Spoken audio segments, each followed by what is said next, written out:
I know that I have some friends who would create a fake account and try to fucking have me like that. I have those type of friends, yo. That shit happened to me in high school, yo. Dang.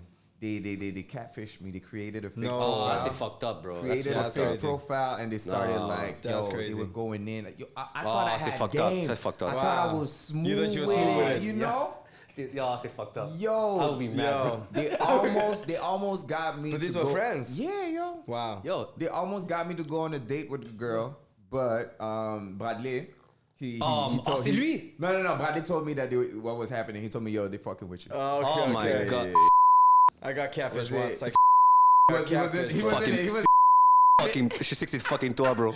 yo, They bro, fucking I got set G. up once, bro. What? I was talking to this fine girl online. This is my young days, bro. I was talking to her, and then she's like, come meet me at a station, bro. I was broke those days, so I borrowed money from one of the homies. I was like, I gotta pull up to the train station. I pull up to the train station. I'm there for 2 hours. Nobody Oh, arrives. fucking shit. Nobody arrives. I had to go home in shame, and he wanted to know what the hell happened. I just borrowed his money. So you never know, like, no response, like you. I like, went home 2 hours answer. later, depressed in hell. There's no excuse for that. No excuse. Like you didn't know, like, was it your friends or like you don't even fucking know know? what it was, That's bro. fucked up because you don't like no closure. There's no closure. Like, fuck, was it real or I missed her? Is the person real? Was the person there? Yeah, Was the person that shit happened to me when I was in elementary school. You know, during that time, MSN era. I don't know if you that's the worst era. Yeah, MSN era. Yeah. And I was chatting up with that girl, you know, and then I had never seen her. And then we decided to meet each other in front of a restaurant in Little Burgundy. And that's where I used to live at the time.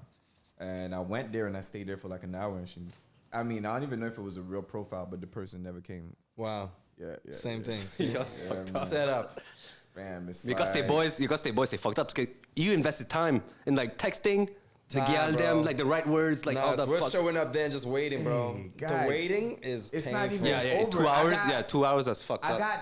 Guess what? I got a third time. No. I got a third. Yo, Motherfuckers don't learn. And the third time was my friends again. Wow. Bam! Look, watch. All right, so I'm in class. Right, I'm in high school. In class, and there's this beautiful foreign girl. She's from Bulgaria. Right, she beautiful than a motherfucker. Right, and how could I say that? Like, we never got into it. Like, there was no vibes or anything. It's just like she was just super, super friendly. Like, super smiley. Just like, hey, how you doing? You know, things like that. You know, super cordial and all that. But it's not that I fantasized about her, but I was just like, yo, for real, if ever she were to be down, I will be down to the motherfucker. Yeah. So Did you say elementary school? No, that's high school. Okay. That's high school. So next thing you know, one day I'm in class, and I receive a text. Wow. And next thing you know, it's her. I'm like, oh shit, okay, so that's Okay, new, that's word. brand new, okay. Word. Maybe Mukoma got the juice. Maybe I got more juice than I thought, you know? So I start texting, I start answering back, boom. And then she sends me back messages, and then boom, we start talking Back like that forth. during class, yo. And I'm like, oh shit, yo, she's really into me. Oh damn, bro. Wow. The whole class, bro, I'm super hyped. I'm like, yo, it's done. I have it in the bag. Fourth period, I have French. In French, there's in my French class, sorry. She's in it. So I'm gonna see her. I'm gonna see her in fourth period. So I'm hyped. I'm like, yo, I'm gonna walk in class. I'm gonna just give it that look. You know what I mean? The class was down. You know, I'll be like, yo, you know what time it is. I'll be like, hey, fam, you asking me for the time? You know what time it is. I'll be like, you know what time it is. Like, you know. That's fly. I pull up to the class, and I'm confident in a motherfucker. I look at her and all, and I go towards her. I'm about to be like, yo, what's up? Like, you know, we've been talking and all that shit. And as soon as I start saying that, she interrupts me in the haste. Like, whoa, wait. Whoa. It was them. Sunken ship, bro. Sunken ship. I would be like, bro, it was. And she pointed. That's even worse. She pointed to two of my friends, yo. No. They took her phone during class, during third period, and they started texting me. Nah, that's not cool. And they knew because they knew how I felt about Shorty. Yeah, I know that feeling. I feel something similar. Oh. Yeah, what's round 2 before we start? Why do you go that far? Round two. I think we good. I'm good. We sipping. Hey, we warming it up. So we here, yo. We here, man. We here. Hey, it's your host with the most, J Style. You here for another episode of Interludes avec nous aujourd'hui. Let me say that in English. Today with us we have the one and only Raoul Wilke. Did I say it right? Yes, Raoul Wilke. Yes. Say the other one. Raoul Wilke. Ooh, Wilke. Yeah, man. Sheesh, I love that one too, That's man. my pops. My guy. Yes, brother. Appreciate you for being here, man. Appreciate you for having me, man. We love you, bro. One the love whole always. Interludes team is really happy to have you amongst us, bro. Dope. And I also want to send a special shout out to Maison Le Porem for having us in their immaculate space. As you always know, you know. And special shout out to Great Thing Studios as well, because, you know, we looking good in front of the cameras, not for nothing. You know, quality is super high. That was my Jay-Z voice. You know, I'm not that good of a impersonator. Sorry. All right. How you feeling, Raoul? I feel good, man. How We you had a doing, good brother? day, starting the day off. Oh, my God. I feel warm. My heart's full, man. My heart is full. Yes, jeez, that's blessed, man. Hey, I want to start you off with Let's go. those 5 questions, all right? Okay. 5 questions. Don't questions. be modest, all right? Let's do it. So, who are you? Okay. What do you do? Okay. Where are you from? Mm-hmm. When did you decide to do what you were doing? Mm-hmm. And why do you do it? I'll try to remember those questions. Got you. If you don't, I got it right there. Yeah, thank you. So who am I? I'm Raoul Wilke, 32 years old. Where I'm from, born and raised in Zimbabwe. Now I live in Toronto, so I moved to Toronto when I was 16 years old. I think you said, why do I dance? Is that the third question? Yeah. Oh, Yeah. no. Oh, so you dance.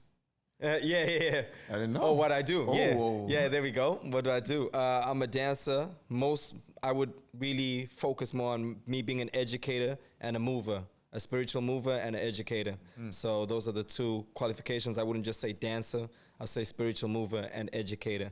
So that's why I kind of put my stance in how I elaborate on what I do. What was the other question? Who, what, where, when? When did you decide to? Oh, when did I decide to dance? I actually never decided to dance. I just was so bad, I just kept doing it.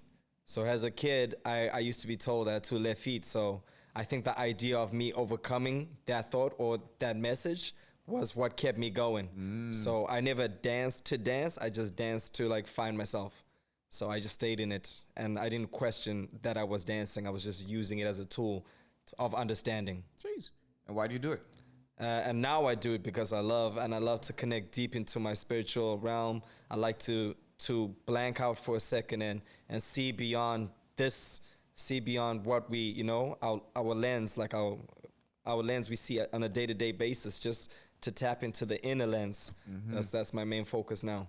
Jeez, beautiful. Damn. Hey. Yeah, man. You answered those questions pretty well. We going, man. We flying. Okay. As Frank would say, we flying, baby. Jeez, shout out We friend flying, Boogie. baby. That's it. I bet. So you just mentioned you arrived in Canada at 16. At 16. So now I'm curious. Who's Raoul when he lands here? Did you landed here during the winter or During the winter. Damn. So who is Raoul when he lands here in the freezing Canadian cold at 16 years old? What's his identity? So for me, growing up, I used to follow my father around. He owned his own shop. He was a mechanic, and he did other trades as well, but he was mostly a mechanic, so he owned a shop called Wilkes Offices, Sales and Services. So after school, instead of going to hang out with other kids, I would go to the shop, and he would show me the ropes. We would fix electronic machines and all that stuff. And to me, it was just like this big figure that was the most respected, so I just wanted to be under him, so I just stayed in his presence. So then to be restricted from that and then to come to Canada, I was like, okay, I don't know anything. And then I was thrown into school a week later because at the time I came, I think school was starting. So it was at the time when school restarts, which is during the winter. So I had come directly and I was thrown a week into school and I was like, my God, I didn't even have time to really understand who I was or even even let that settle that I'm in a different place. I had to adapt. Running, you hit the pavement running. In the subway system by myself because my mom had to work, and me and my sister were the ones in school. My brother wasn't in school, so me and my sister had to go, and we were like trying to navigate how to get to the school.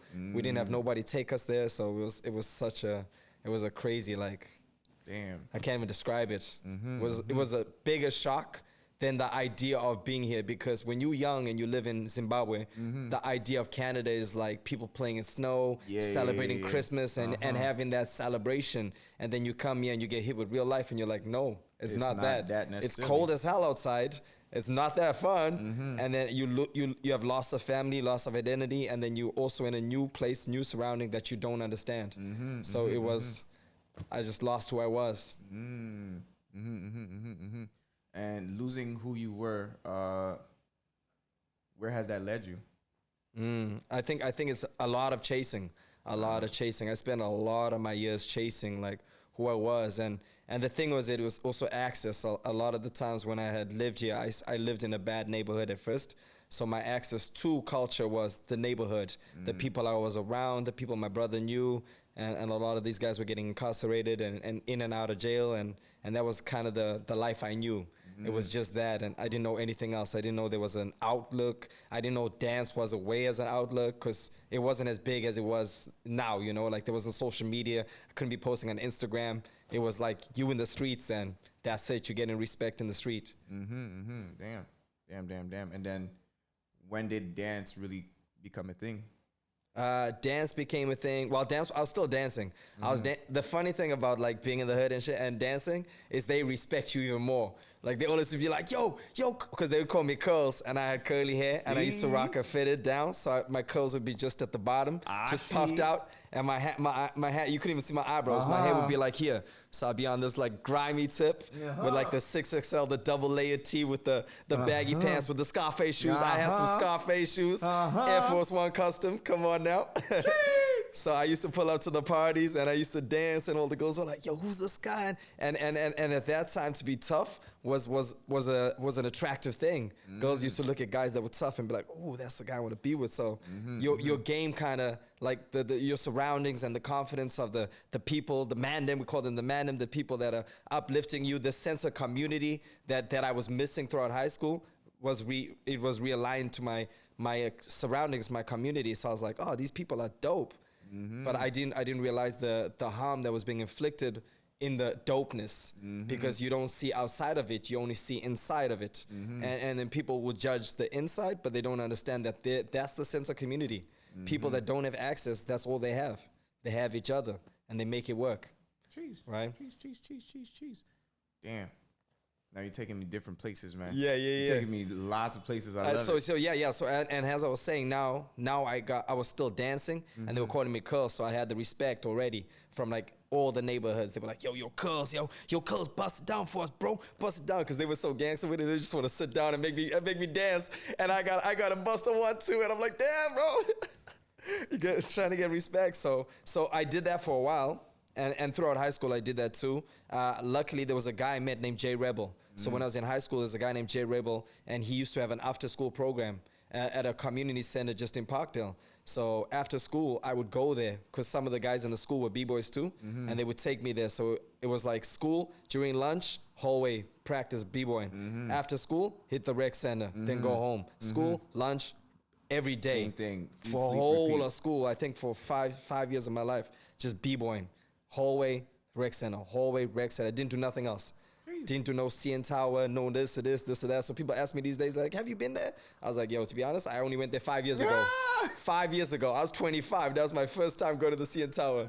Yo. And then they asked me, oh, have you been to this, seen this? Have you seen these movies? I was like, bro, I've never watched anything. I've never had the first chance. Time going to the CN Tower, and you had been living in Because Frankie J Toronto. came here. I brought Frankie J, and I took him to the CN Tower. That was my excuse. So the outsider made you discover your own city. Yeah. That is and there's still much I have to see, to be honest. That is mad funny. Yeah. But yo, speaking of being tough and all that, that's funny too. Yeah. Like, I feel like on my side, I was never able to play that tough dude. No. Never able to do never. Wow. Never. I tried when I was a youngin', when I was like maybe 10 or 9 or something. Wow. But I was whipped back into there was a lot of straightening that was done real quick, and I was back in You mean like from the family, like family stuff, right? To be honest, not even the family, bro. Like family, but also, like you said, people in the community, man. Yeah, community. Like I used to go to this. It was an after school program during the year and summer camp during the summer. Yeah. And some of the, how do you call them? Les moniteurs. C'est quoi un moniteur en anglais? Not counselors, but okay. The person that's responsible for the group at the summer camp. Yeah, I know what you're talking about. Yeah, that person. It basically is the camp leader, basically. Yeah. You know, they also played a huge part. Like Jean was actually one of those counselors, and that's huge. Yeah, he beat me back into straight. Wow. Literally. And that's the thing, you just grow. That's the toughness we grow into, right? I had a lot of toughness growing up too. I just confessed to being beaten when I was a kid. I think we all did. If I did not get beaten, I did not grow up in Africa. But that's strange at the same time, because I feel like when I dance, sometimes when I battle, some of my friends tell me that sometimes I'll have like a bully attitude, like a bully demeanor or aura, you know? And that's something you've never had. I'm like, but I've never been that tough dude though. Wow. Do you think you've never been that tough dude because you've never been put in that place to be that tough dude? Maybe. That's what it is sometimes. Maybe, because to be honest, in high school, it's like a lot of my friends were getting like mobbed and getting robbed and shit like that. Yeah. You know? They were getting mugged, sorry. Yeah. But I never got mugged. Oh, you never got mugged. So yeah, you never had the access to be tough. I could just chill and go. And just be you. And do me, you know, and just dance and be able to just navigate. Wow. You know? Wow. Through the bullshit. I got mugged. Yeah. Shit. I've been mugged, yeah. Shit. Mugged in the station, people watching me and do nothing. And then straight to the bank, pull out, but I had nothing in my bank card. I was like, I ain't got nothing for you guys. Like, I was being honest. I was fresh to Canada, mugged straight in the station. And I was like, this is the new normal. And then you adapt. But again, I grew up in a tougher lifestyle. I grew up in Africa where people could rob you in your home while you at home. So like we had guns under our bed. Like my pops used to have a big gun under the bed just in case people, because they would try to get through like the bathroom windows. And if you know in Africa, all of our windows are caged. Yeah, you got bars. So that so people can't get through. So we always ready, you know, just in case. Damn. But yeah, I've seen people like try to break in, and we just inside the house. So you kind of just chilling. You're like, hey, we're eating dinner right now. Yeah. Do you mind? It's wild. It's wild. The concept is wild because people are there. Like you are in this house, and that trauma to like try and get through is tough. It's like it doesn't make sense. Damn. But it's a normal. Jeez. It's a normal thing. And how was your adaptation to your new normal or your new reality?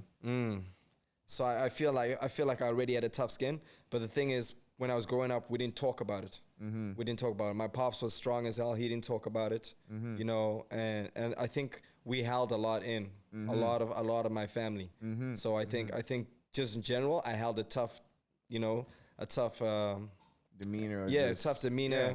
And just the way I was seen, and just the way I took things in, because I already experienced everything. So I'm like, at this point, nothing could be bad. So I was always just this guy who smiled every day. You know what I mean? But outside of the school, people didn't know that I was also in the hood too, doing my thing. They just see me as this guy who smiled every day, because I never seen any day as a negative day. I was like, there's nothing that could be worse, and you just have to like appreciate life. So the fact that we're around, there's nothing that could be worse. Oh shit! Then now I'm fucking. Keeps a smile on your face, bro. That's live. Life, bro. Now I'm mad curious to know about your mental state when you were during that time. Yeah. Before you got out of that world, you know. Yeah. I think I was trapped. And the idea of not being able to sit into your mental state to really understand what's going on was the biggest problem that I didn't navigate. I just knew to move forward. A lot of it was adapting to your surroundings. Things are happening fast. You're like, okay, what do I do next? Oh, I'm running out of money. What do I do next? It's a survival instinct. So you're not thinking, how am I really feeling? You think, oh, how am I going to survive this next moment, this next day, this next week? What's in the now. Yeah, living in the now. So a lot of my childhood, I actually didn't even navigate feelings. I didn't cry. I didn't talk about feelings. I just held things in, and I had a smile on my face the whole time. Oh, shit. I could be going through the worst time in my life, and I still have the biggest smile on my face. Oh. But that's my younger days when I was holding it in. But now, I don't play that game. You don't play that no more? Don't play that game. He's like, I'm 32 now. We're going to talk about that. We're going to talk about that, and we ain't going to waste our spiritual energy. That's right now is a different game, man. We a higher power, so it's a higher understanding. And you felt like the repercussions, have you felt the repercussions of that, of always holding shit in and of always having that tough skin? For sure.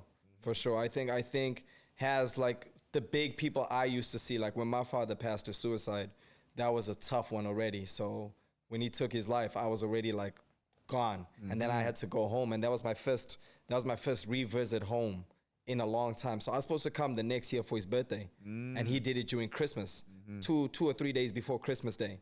So now I'm supposed to celebrate Christmas Day? I still can't celebrate Christmas Day to that extent because it's 2 or 3 days before Christmas Day. So that sunk me. It sunk me. Like my boys see me. When I came back, I was living with the Moon Brothers. When I came back, I was in a dark place, bro. And then recently losing my boy Jahmil French too, even worse. My feelings were just low. And then I started bawling. I never bawled before. I started bawling. Every day where I'd be bawling, I'd be in the lowest points. I'd be bawling with my brothers. We never did that before. Just because now we found that connection to emotion, and now loss of life brings people together and opens that conversation. So now the dialogue around men's mental health is so important. Around us speaking and being able to navigate our mental health is the new thing. It should be the new norm. True. And I want to take this moment just to express my sincere condolences for your pops and also for Jahmil. Thank you, brother. Yo, that's tough. Wow.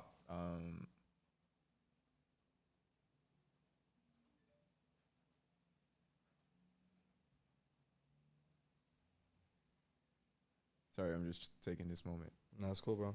No rush.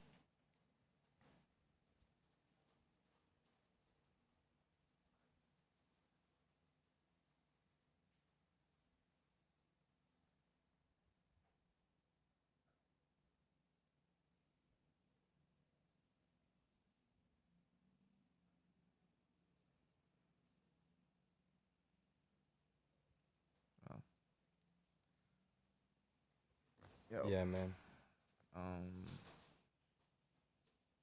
Their lives still live on, brother. That's the thing. They're not gone. Still out here in spirit. Yeah. Still out here in spirit, and that's why the fight's even deeper now. The fight to dance, the right way to teach, and to me, it's a higher purpose now. If I'm moving, I'm not moving for me. I'm moving for them. I'm moving for this higher power, this ancestral idea, this unknown that you can live in. That's so powerful that in brief moment can light up, your world in brief moment, and your reflections and the way you perceive life and the way your eyes open. But it's a stillness, it's a blankness, it's a thought, it's a moment. It's not something you want to describe. It's something you want to feel. Yeah. And that moment is so powerful. So when I tap into that, I know my brothers and them are watching, because that's when I'm kind of connecting to them, and it's kind of like giving them a hug. And being in that moment is just like leaving Earth for a second and being able to be that powerful light. And then they join the light, and then it's just this pathway of just this beautiful, beautiful light of sunshine. It's an amazing thing. So I see it different. I don't see it as a negative thing, even though it was tough to navigate through. I see it as now a new power that now, my brothers, I need to be there for you times 10, because you don't see these things. These are the people that are the loudest voices, the most impactful people, and you don't think that. You think, these are the guys I look up to, but I'm the one who's lost. But really and truly, those are the guys that are need it the most. And they're giving. But what are you offering to help? You know what I mean? That was heavy, man. How were you able to get your dance or your art form expression to that level? So what I started noticing, funny story. What I started noticing is I couldn't cry, right? And when my pops passed, I couldn't cry. So what I did was, to get into my emotion, I knew performing could help. So I would perform at Daniel's jams, and I would play the slower song, because I knew I could disconnect, because I had to try and figure it out, navigate through it, and really, truly freestyle. And then after, I would get so emotional, and then I'd start crying. So I would spend those moments being able to cry. So I'd perform to get into my feelings. Because just being in general, my mind was running too fast because I still wasn't financially stable and my mind was working and trying to figure out things. But I knew that dance was my gateway. So I would perform, and nobody knew this. I would perform to let out my feelings. That was my gateway. That was your cry. Yeah, that was my your cry. screams. That was my cry, my screams. So now I think because that became a habit that I was using expression has real life, has my way of letting it out. I think it's now affecting my dance now, because now when I dance, based on the tone of the music, whatever they're saying, my expression is louder than my dance because I'm saying something. As I was practicing, I didn't know that. I didn't know I was practicing with purpose, that now when I move, purpose just follows. Purpose lives within the movement. So I don't have to train that. I just have to listen and allow. And what I'm feeling in that moment, I pick the song that's based on what I'm feeling. If it's joy, you're gonna see joy through my dance. If it's sadness, you're gonna see power. You're gonna see sadness being pulled, and it's heavy, but it's beautiful because it's real. You know what I mean? But now that we delve in the professional realm, sometimes it's like you have to tap into those emotions. Yes. But for like a gig, for like a professional, for something professional. So like for maybe for a movie or for a on-stage performance or anything like that, you know? But you might not be feeling it right now. Yeah. But you still need to tap into those emotions to be able to portray to display a certain emotion while you're dancing, you know? But then it's like, I'm saying that because I personally struggle with that. Let's say I need to be in a deep state or like a deep sorrow state, you know? I'll think about personal things that will bring me there.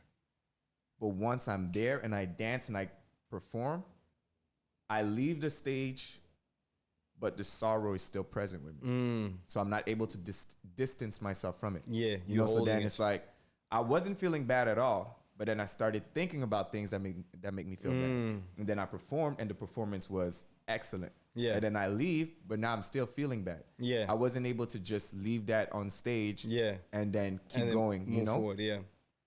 So are you able to do that? Or, no? Oh, shit. So you take it with you as well? I take it with me. Damn. I don't think anybody can just like, you know, truly let all that go and then just leave it there and leave and act like nothing happened. No, I think it stays with you. But then it's like, you got to find a way to deal with it. Because sometimes it's like, imagine if you're on a tour and you're doing, I don't know, 5 shows a week. Yeah. And in every show, you have to feel that deep sorrow and shit like that. So for the whole month, you're going to be sad. It's like, that's not sustainable. I know what you mean. And you know what's funny? I just did a film where we had to play runaway slaves. Oh, what the? Way. Heavy. Whoa. First of all, congrats. Thank you. Congrats, Thank you. She's actor extraordinaire. Okay. Yep.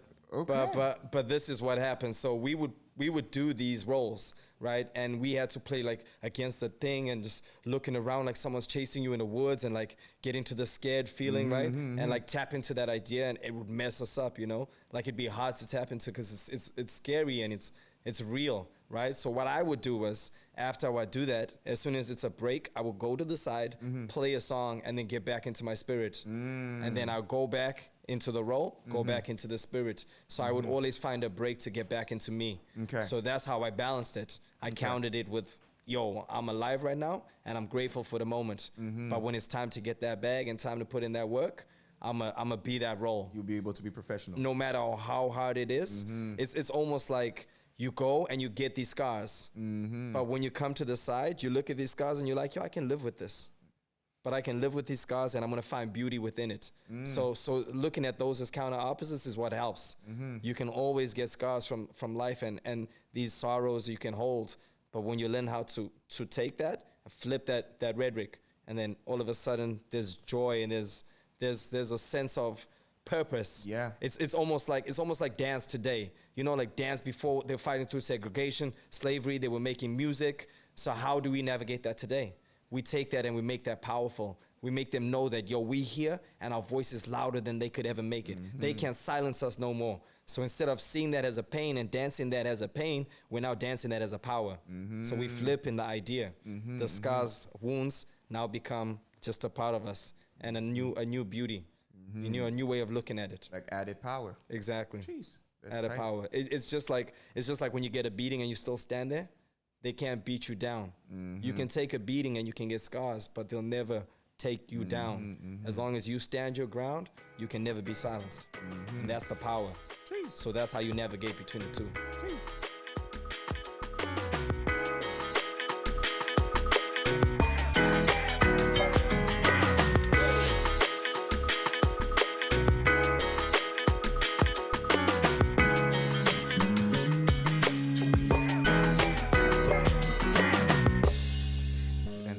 That's heavy, and it's crazy to see that that's where your mind is at with your dance and all. And now I'm curious to know, has it always been like that?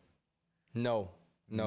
So I think before I was very much just like you in the battle culture, traveling the world, battling, getting this clout, everybody saying you're dope. But after a while, people saying you're dope just becomes the norm. And it doesn't affect you. Like, you know what I'm saying? I hear you. Like people think, all these compliments you be getting affects you. No, it doesn't, because I've been getting these over a decade. It's past that now. Like, I'm not moving for compliments no more. So what happened was, after like 7-8 years of training, and the funny thing, I was training many styles, but again, I was still trying to find myself. So regardless of me dancing and getting clout, I didn't know who I was still. And I'm 8 years into this dance, getting this clout, killing these battles, winning some things. And I'm still like, who the hell am I? Do I want to dance? Is dance for me? I still ask those questions. I'd be like, maybe I'm not a dancer. And then I'd give myself doubt too. I'd be like, yo, maybe I'll just quit. Maybe I'll just quit because I'm not as good as somebody else who's more expressive or whatnot. So I said, instead of quitting, I reset. I went to the clubs. And I went to the clubs. It made me want to just dance for music. Not dance for style, because dancing for style didn't make me feel appreciated to myself. I was like, I need to not dance style, I need to just dance music. So when I flipped the idea of not dancing style anymore, dancing music, I started enjoying dancing again, because I wasn't so hard on myself. I was just present with music. So if music made me happy, you're just booging, and I'd be leaving all the circles, everybody be in the circles, I'd leave the circles, hide in the corner of the club where the elders are, and I would just two-step with them. And then when I got into jazz, the idea of that awkwardness or those things that I had judged so much and tried to perfect, jazz was like, nah, use that. And I was like, wait a minute, I can use this like off shoulder, I can use like holding my shirt, I can do like a weird look, and that could be swag. So then I started developing this character called Jiggy Man. That's what they call me in jazz. Jiggy Man, you know what I mean? Because that's my persona now. Okay, you know, my guy Jiggy, I come through. You know how the name came through? You know how the name came through? So I was going to rehearsals, jazz rehearsals, and I couldn't understand the music. I could not. If you know jazz music, it's so sporadic. Sometimes it's on a 3, sometimes on a 6. And I'm like, I'm so used to 8s and 4s. You know, like even numbers. I'm like, I'm not used to no 6s and 3s. I'm like, oh my, I couldn't understand it. So I started trying to count it, and my mouth couldn't even keep up. Because I'm trying to finish the phrase with an 8, but it'd be a 6. So I was so confused. So I started mouthing it. And then when I started mouthing it, I understood the music. But then I was like, I still don't feel it. So I started dressing in suits. I would come to rehearsal in suits. Like, you can ask my people. I would show up in suits, full-out suits, and I'd feel better because I started getting mannerisms. Like, I started flipping the jacket at some points. And then I added that to house. And the idea of imperfection was gone. The idea of discomfort was something I chased because then I could explore that. And then that was real because that was a moment. Because sometimes when you live in comfort, you're not able to actually explore because you're exploring something you already know. Even if you don't know it, your body's been there before. But when you throw in something different, like even if I'm in this pocket and I'm shaking his hand, I'm like, ooh, what is this? Let me discover more. So maybe I'll twist something. Maybe I'll control something. Maybe I'll add a leg, but I'll stay there until I understand it. But it makes it real, you know? And then that's why the expression comes out more real because I'm like, I don't know what the hell's going on, but we're fighting through it. You're in the moment. You know what I mean? I love what you said about dancing for music and not dancing for style. And I totally feel you on that, and I totally relate to that as well, you know? I'm in a phase in my dance where it's like, I'm trying to emancipate myself from styles in a way, you know, still respect all the styles that I do and all the styles that I appreciate, you know, for sure. But also allow myself to be and to be influenced by what I listen, what I hear, you know. So if a song is making me want to do a hip hop bounce, then I'm gonna do a hip hop bounce, no matter if I'm in a popping cipher or Exactly. a fucking, I don't know, let's say a house cipher or whatever. Yeah. You know, it's like whatever it is that I'm feeling at the moment and that I can access. Yeah. Then let me use it. Yeah. Like all those years, I've been trying to compartmentalize everything that I do. It's like, okay, those things go into this box. Yeah. And all of that's that box. You know? Yeah. But now it's like, hey, all of this is part of you. Yep. You encompass all of this. You encompass the box. Yep. So why not use it all? Yeah. You know? Yeah.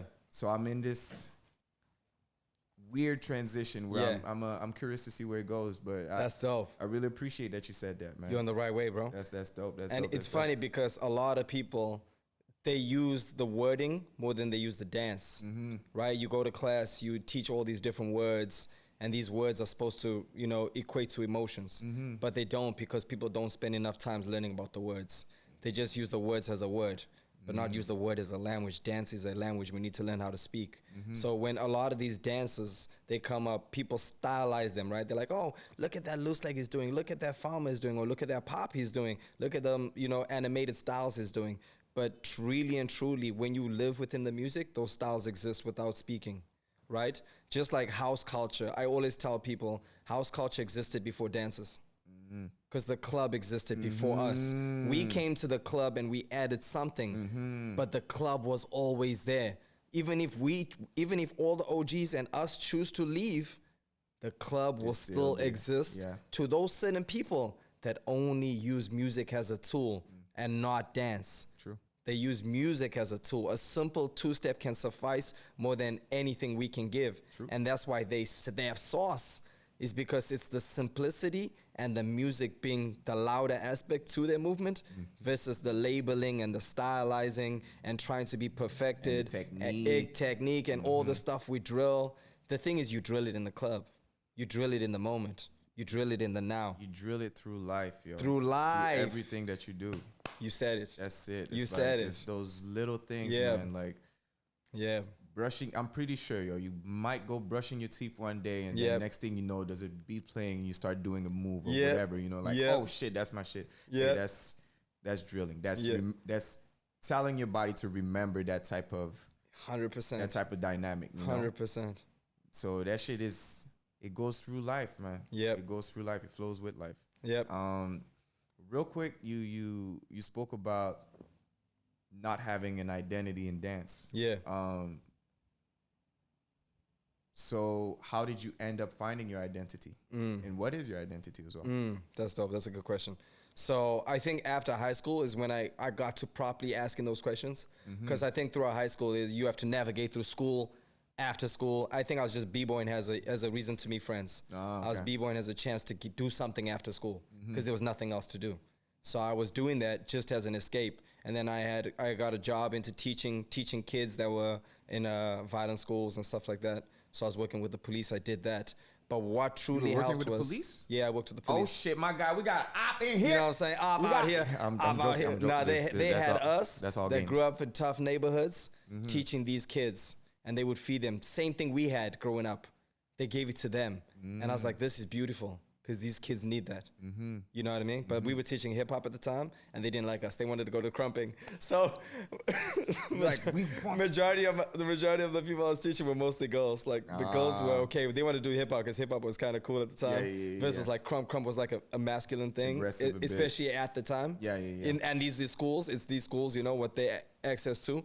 So I think when I was navigating through styles, I was also navigating through access, right? So I moved to Canada. I only knew breaking.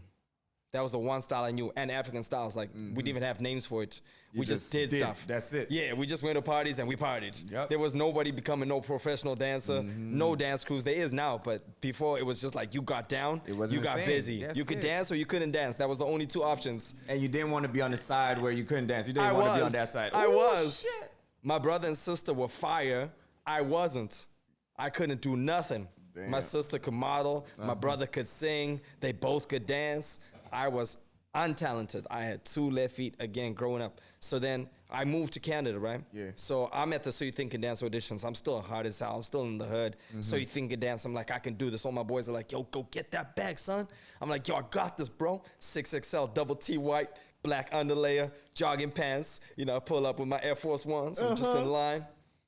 You know what I'm saying? I still had a passport. I was a permanent resident. I wasn't even a citizen yet. I was a permanent resident. Pulling up with the pull passport. up in line. I pull up in line. I talk to this guy at the back and just talking about dance. And I'm just telling him how cool I am because, you know, I thought it was cool as hell. And then I realized I forgot my passport. Oh, shit. So I'm like, oh, my God, I got to go. Sorry, bro. Nice to meet you. Boom. I go home, get my passport. I come back. Guess who's in line? Tell me. Guess who's in line? Sean Diocampo, my motherfucking crewmate.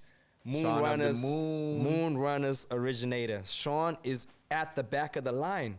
This is the guy I see. So I see this short guy, skinny jeans, long dreads. I'm making fun of him. I'm like, bro, you wearing some tight-ass clothes, bro. What's wrong with you, bro? Why you wearing some tight-ass clothes? I start making fun of him and stuff. And then I see this guy waving. And he was waving. He threw it behind the back. He threw it this way. And I was like, what the hell is this? I was like, I've never seen something like this. Sean was ahead of his time, though. So he showed me something I'd never seen before. So, and I wasn't watching TV, right? I didn't watch TV like that. So I was like, yo, I want to learn that. So, I dropped breaking. I spent so many years in breaking, I dropped the whole style. I was like, whatever. Oh, shit. I just jumped into popping. Okay. And then I got into popping, and then still, what I didn't like about popping was the music. Because I like old school funk. And a lot of the battles, they would just play instrumentals. And I couldn't resonate with it. So I quit popping because, again, it didn't make me feel like myself. I hear you. I'd be like, yo, let me just pop to some old school Zapp and Roger. Let me pop to some old school stuff. They would not play that. So I was like, oh. Yeah. And every battle, everyone's just like just straight face. And I'm like, yo, that's not me. I'm funky with it. I want to get funky with it. I want to dance. And this is when I got better at dancing because I was clubbing. Throughout high school, I was clubbing, dancing with girls, you know, hitting all the clubs, all the high school clubs, and we just get busy with it. Times. I was just having fun, hit the lean with it, the rock with it, the walk it out, the chicken noodle soup, the Harlem Shake. Snap era. I had all that. I had all that. So that I think the social side kept the dance fun, but every time I went back to the style side, it made me question who I was. Oh, shit. Because remember, when you're having fun, you don't think anything. At all. You don't. You with friends, you're having fun, you're having a blast. But when you're in a battle, when you're thinking of a style, when you're training, your mind is working at 100. You're like, yo, is my pop hard enough? I got to train hard in the pops. I got to get my waves correct. So now you're not thinking about yourself. You're losing the dance because now you're trying to create this superhero idea of this dancer. You're trying to like fix everything while you're dancing. Like getting the tools and building this perfect figure or sculpture, you know what I'm saying, that don't exist. Because again, you taking your picture and you're trying to replicate another one. Take that in. You're leaving this and you're trying to replicate something that you see. So you're trying to cut off parts that you already have and shit like that. So you're trying to build this exact figure based on what you see. So you're taking this image and you're looking in the mirror and you're replicating something here that's never going to be this because this is moving. This is feel. This is life. This does not. This is technique. Static. It has shape. It has beauty and it has appeal to the audience. But it doesn't have this. It doesn't have heart. It doesn't have spirit. It doesn't have soul. So that's how I started seeing dance. I was like, why am I making the sculpture and losing this? So the club culture and house dance was the only one that was club culture. So when I got into house dance, I discovered club culture. Jeez. And I was like, oh, damn, we can party? We can do this style and party? What? I was like, we in this for life. Because then I started enjoying again, having drinks, sipping, you know, and then getting busy on the dance floor. Sometimes I would stay in the club. I wouldn't even want to leave. I would just sit on the stage because it had that social environment. People would be like, why don't you go home? I'm like, I don't want to go home. I'm here. I just want to be here because it feels good to be here. Music playing. Like, what's there to do at home? Sit in my paints? It was an escape. I just sat there, bro. I just did this. Even I just watch people. I'd be like, this is where I'm at. This is where I need to be. So when that changed during the pandemic, I lost me again. But I discovered that's where I find myself. Taking away that sculpture, breaking that down, and revisiting here. That's the power. That's dope. So that's the how. That's the how. Now that's the how and the why. Break down that sculpture that you put and view of yourself and put yourself there. Now, who's that? What's that identity? Now, who's Raoul now? And what do you express? What does he expresses when he dances? What does he express? I love that. I love that. Who's Raoul now? So I think now I'm nameless. I'm a spirit. I'm an entity. So if you play music, I want to tap into that unknown.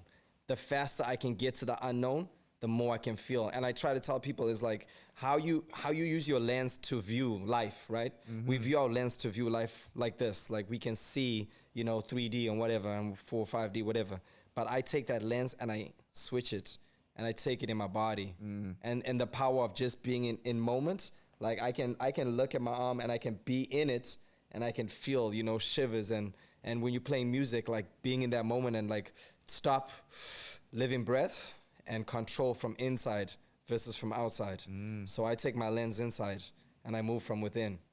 So my new spirit is like the faster I can disconnect from life, the better I can be in life. It's crazy. It's a weird thing, but I discovered it one day when I was at the club, and I felt like a blackness, take over me, and I don't know what it was, but that's when I knew house dance was for me. Because some people say it's catching the ghost, right? Yeah. They always Holy say ghost. You catch the ghost. Yep. So I was going through that transition where I was about to quit dance. I was about to quit it because I was teaching in studio full time. And I was teaching kids that didn't want to be there. So my spirit was, I was like, oh, why am I here? That could taint your experience. I did that for a few years. I was like, why am I here? I was ready to quit, drop it all. And then I started clubbing again. And then that blackness came over me. And I remember leaving the club like, what the hell just happened? And I remember being like, I need to find that. And I chased that for 3 or 4 years. I chased finding that blackness again. And now I have it. I can tap into it. It's my new power. Because I know that that's where my power lays. Because that's not this anymore. It's the spirit. The way that you speak is as if you sound very spiritual when you speak. Yeah. It's like the way you dance is very connected to everything that's spiritual and things like that. Is it the case? Yes. Jeez. 100%. I think I only move through spirit now. And I know if I'm not connected to spirit is because if I can't disconnect, then I know my mind is working too hard. Then I need to take a break. It's not about dance anymore. And that's the funny part is I can't move now with just foundation. It's not even enough. I can't even move in style anymore. It's not enough because it doesn't feel good. I don't even want to do it. Jeez. If my spirit is not powerful, that moment is going to suck. And it could look good to the general public. But to you, I know that's not the because standard. I'm moving with feeling now. If that feeling is not right, then that moment was not right. You know what I mean? So now my battle is not the technique, it's the spirit and me fighting the spirit and then seeing if my spirit is aligned with my being now. And if my spirit is not aligned with my being now, then it's something that's in life that is affecting me, that's affecting my spirit. Then now it speaks beyond dance because dance correlates to life. And then if your life is in shambles, then your dance is going to be in shambles too. Exactly. But you have to be connected to your spirit to understand the difference. Exactly. Otherwise, you're just a moving vessel, no purpose, and you can just get from A to B. But in between is where that moment lives. Hey, yo, my guy is preaching right now, man. You know what I'm saying? My bad, bro. My guy is fucking preaching right now, man. Oh, wow. Wow, yo, you see how it's fucking quiet all over here, bro? It's quiet than a motherfucker for a reason, bro. Yeah, man. Oh, shit, wait, let me adjust my posture, man. I was working on that. Fuck. Yeah, man. Whew. It will just leave you. It will leave you thinking. That's the beauty of it. You'll just sit there and just be. See, we were talking about it off mic, and I feel like when you start talking about like Afro descending art forms, actually dances, when you start talking about dance, that's wow, I can't say it anymore. My bad. Afro descending dances, Yeah. I feel like you can't speak about that without talking about spirituality. Yes. I feel like they go hand in hand. Because Yes. when you start looking at like our ancestors and shit like that, Yeah. dance was always related and always going hand in hand with the divine and spiritual things and shit like that, Yep. And now we're doing dances like popping and house and all of that, but we can't forget that those dances come from other dance styles that are all from Africa. 100%. 100%. So that's a part of the dance that we can't forget at the same time. You know, it's a connection that we can't forget. You talking about being connected spiritually, you know? Yeah. And I spoke with Kosi, and that's something that she has as well. And yeah. myself, with my recent trip that I did to Africa, is something that I'm developing more and more, and it's something that I'm more in tune with at the same time. It's like this. Yeah. You can't talk about dance without talking about spirituality. You know, 100%. It go hand in hand, whether 100%. It's the divine, whether it's your ancestors or anything like that.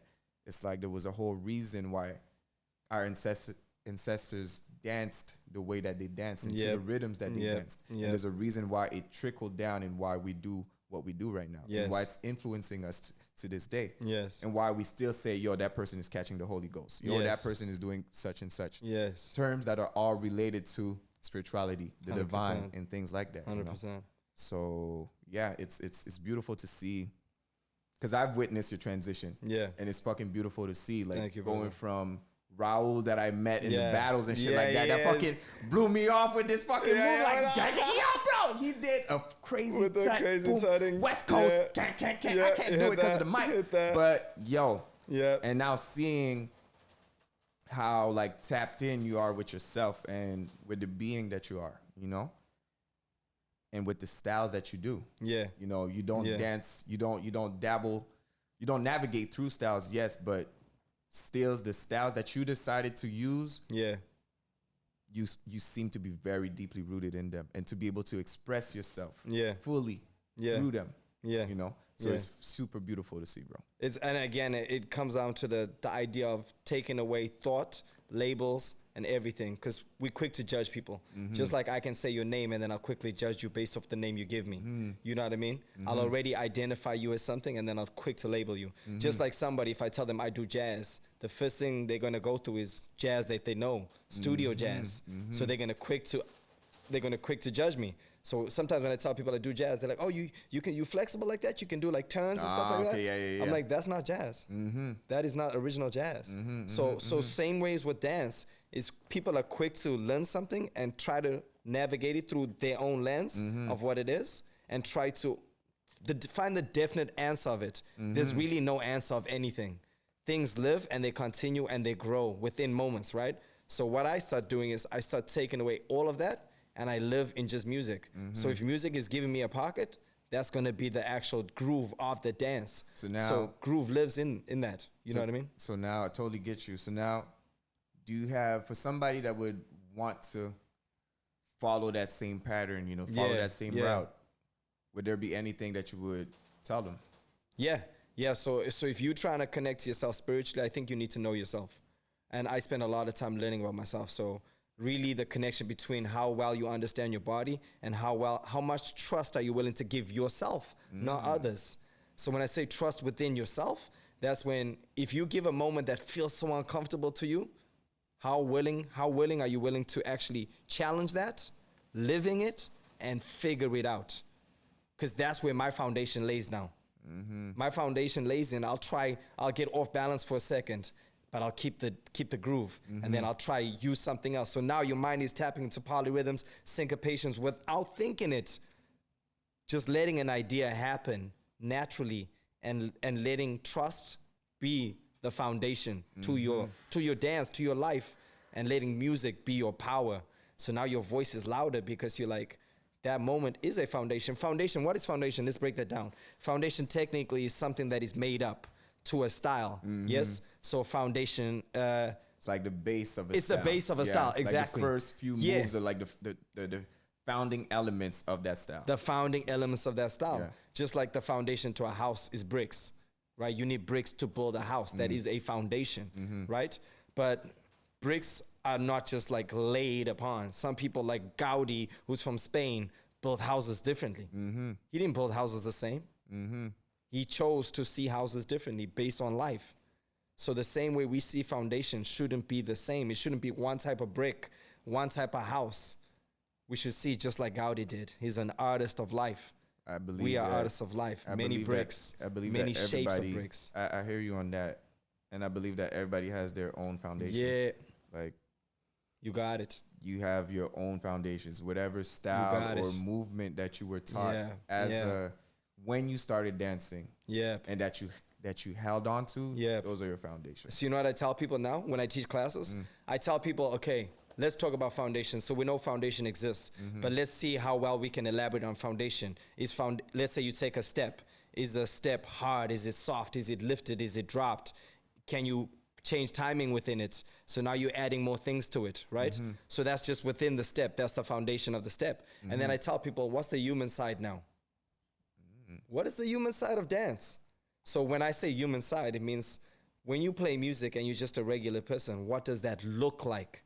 Can you move to music without needing a style to move you? That's the human side. So if you don't have the human side and you just have the foundation, then you cannot dance still. That's why there's a lot of poppers that can pop, but if you put funk, R&B, and tell them go dance where to go, they can't do it. It's because they don't have the human side of dance. They have the dance side of dance, which looks cool. The technical side. The technical side in which everything is just like precise and looks cool. But the human side is when we have to be community. We have to be people. We have to truly let music move us. And we have to love music. Not love the technique. Love music. Jeez. Hey. So that's what people need to work on. Bro. And that's how they get there. Bro. Look. Hey, you've given me so much right now, bro. Yo, damn, bro. We there. So much, we man. Flying. And you spoke about jazz. Yes. Right? And a lot of us are from Little Burgundy. I'm from Little Burgundy. Pet is from Little Burgundy. Cool. Jean as well. And from Little Burgundy, we have two like iconic jazz musicians. They're both pianists. We have Oscar Peterson and Oliver Jones. It's been going off. Sorry. They're like iconic jazz musicians, right? Like known all over the world. So I got you a little gift. Wow. Got you a little CD. No way. Don't play with me right now. Got you a little Oscar Peterson CD. Don't play. You know, I've listened to a couple of tracks of Oscar Peterson. I don't know his roster I don't know his Serato like that. Yeah. But you like jazz like that. So, love jazz. I got this gift for you. Amazing, brother. It's for you to listen. And, yo, if you like it, if you don't, tell me how you feel about it. I got you. Bro. I got you. My guy. Look at that. That's soul. Look at this brother. An OG from soul, the hood, man. yo. From Bergs. Soul, man. That's iconic from Bergs right there, man. Sheesh. Yo, we've been going on for this interview. My bad, bro. I got a few rapid fire questions for you, man. Let's get it. You ready? It's like I ask you the question, first answer that comes to mind. Let's Boom. get it. Let's get it. Bet. So, favorite brand of anything? Of anything. Favorite brand, man. I don't even have a favorite brand because I wear thrifts. I'm a thrift man. Okay. But if I was to pick clothing, Zara. Zara, straight up fast. Musical artist. Stevie Wonder. Jeez. Dancer. Ejo. Oh, okay. Color. Teal. Canadian city. Montreal. We all here. She Montreal. Straight. American city. Definitely New York. Jeez. Straight. City overseas. Portugal. Oh, my bad. Okay. Yeah. Okay. Yeah. If your identity could only contain of one thing, what would it be? Spirit. Damn. Okay. Jeez. Yep. Describe yourself in 3 words. Being, power, life. Jeez. If you're left stranded on an island and you could only listen to 3 R&B artists for the rest of your life. Oh my God, that's hard. Who do you pick? Oh my God, that's hard. 3. Mary J. I feel like Mary J hits the spot every time. That means you're gonna cry. You're gonna cry. Oh, we getting deep. Mary J. You're gonna cry on that island. Mary J gonna take me there. Who else? Man. You know what's funny? I don't know too many names. I can't. All right, bet. Yo, we're going to stick with Mary J. Mary J is going to be number 1. Because I go all over the place, bro. I think I'm more in the Motown. I'm more Motown than anything else. I like Motown's my life. Okay, you're about to tell me something like... I listen to outside fucking, of that. What's his name? Sitting at the dock of the bay. Some Otis Redding. Yeah. Watching the time. Ooh. That's nah, man. I like to go even older. That's my style, man. Man, living in that. I tell you, when I go home, I light a candle. I play some Motown, and I just chill there, man. Hey, because Motown that's deep for me, man. What? It's okay. Deep. Okay, you making me want to listen to some more Motown. Oh, like Motown's I do a bit, but ish. Because R&B, I had a heavy R&B, like high school R&B, I had a heavy R&B phase. But I've always been a Motown head. Jeez, Something Marvin about Gaye, Motown music is like fine wine and sipping, smoking a cigar, and just the imagination of that idea. I think that's why. Jeez, okay, bet. Yeah. I don't know too many R&B names. What compliment do you get the most? What compliment do I get the most? My expression is powerful. Or I'm a light. Jeez. Hey, finish your sentence. When I dance, I look like. When I dance, I look like the inside. So we're seeing from the outside, we're seeing the inside. Exactly. It's like you're inside out. Exactly. Ooh. Wait a minute. Can we take a sip for that one? I like that you got what I was saying. Because the inside is the powerful side, right? It's the side untalked about. Everybody talks about the outside, how you look, how you viewed, but the inside is where you lay. Because your true self is inside. The stuff you hold, the stuff you don't go to show, the stuff that people don't see, that is you. You're just a facade of a being, but your being lives within. And then when you let it out, that's when the true you comes out. But that's a special moment. So living inside is tight. Yep. And now I want to be remembered for impact. I want people to get to that same place. So my teachings are now focused on that. On power, spiritual power, and your power, not mine, yours. Jeez. Hey, Mr. Raoul Wilke. Jeez. Thank you for being with us, man. That was such a great interview, man. That was beautiful questions, man. Fam, on the behalf of kept the it whole, flying. Thank you, man. On behalf of the whole Interludes team, we'd like to extend a big thank you to you, my guy, for being here, bro, for sharing your light with us, for sharing your story, for, Thank you. Just being honest and letting the inside out through the different means, through the dance, through your voice too, man. Appreciate you for that. Appreciate you, my brother. You on it, man. Thank you, my guy. Love, brother. Hey, I want to send a special shout out once again to Maison Le Programme for having us in the beautiful space, and to GT Studios for making us look super good on camera. Hey, so Interludes, that was another one. We outie.